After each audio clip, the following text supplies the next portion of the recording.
ज्योति जले जी ज्योति जले, ज्योति जले जी ज्योति जले, माता के भुवन माँ ज्योति जले, माता के भुवन माँ ज्योति जले। ज्योति जले जी ज्योति जले, ज्योति जले जी ज्योति जले, माता के भुवन माँ ज्योति जले, माता के भुवन माँ ज्योति जले।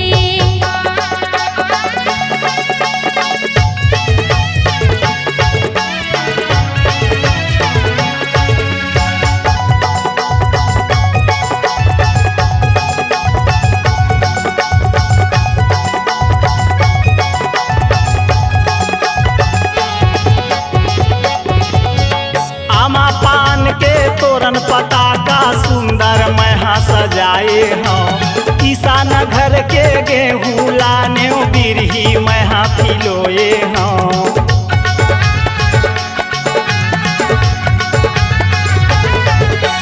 आमा पान के तोरण पताका सुंदर मैहा सजाए हों, किसान घर के गेहूँ लाने बिरही मैहा भिगोए हों। घंटी बाजे जी घंटी बाजे, घंटी बाजे जी घंटी बाजे, माता के भुवन माँ घंटी बाजे, माता के भुवन माँ घंटी बाजे। ज्योति जले जी ज्योति जले, ज्योति जले जी ज्योति जले, माता के भुवन माँ ज्योति जले, माता के भुवन माँ ज्योति जले।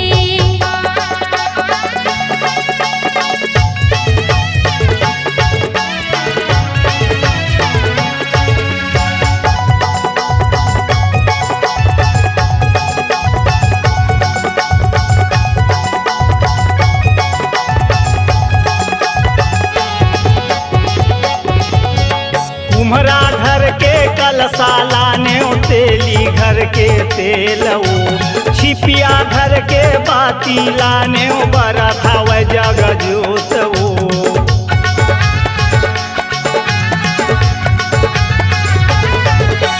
कुम्हरा घर के कलसा लाने तेली घर के तेल वो, छिपिया घर के बाती लाने बरत हवे जग जोत वो। मांदर बाजे जी मांदर बाजे, मांदर बाजे जी मांदर बाजे, माता के भुवन माँ मांदर बाजे, माता के भुवन माँ मांदर बाजे। ज्योति जले जी ज्योति जले, ज्योति जले जी ज्योति जले, माता के भुवन माँ ज्योति जले, माता के भुवन माँ ज्योति जले।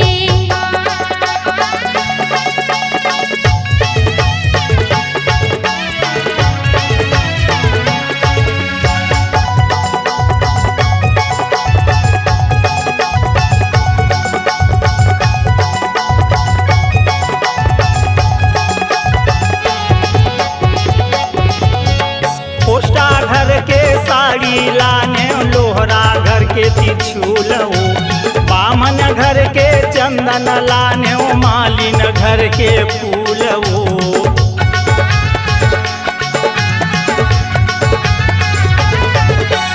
पुस्ता घर के साड़ी लाने लोहरा घर के त्रिशूल वो, बामन घर के चंदन लाने मालिन घर के फूल वो। शंखे बाजे जी शंखे बाजे, शंखे बाजे जी शंख बाजे, माता के भुवन माँ शंख बाजे, माता के भुवन माँ शंख बाजे।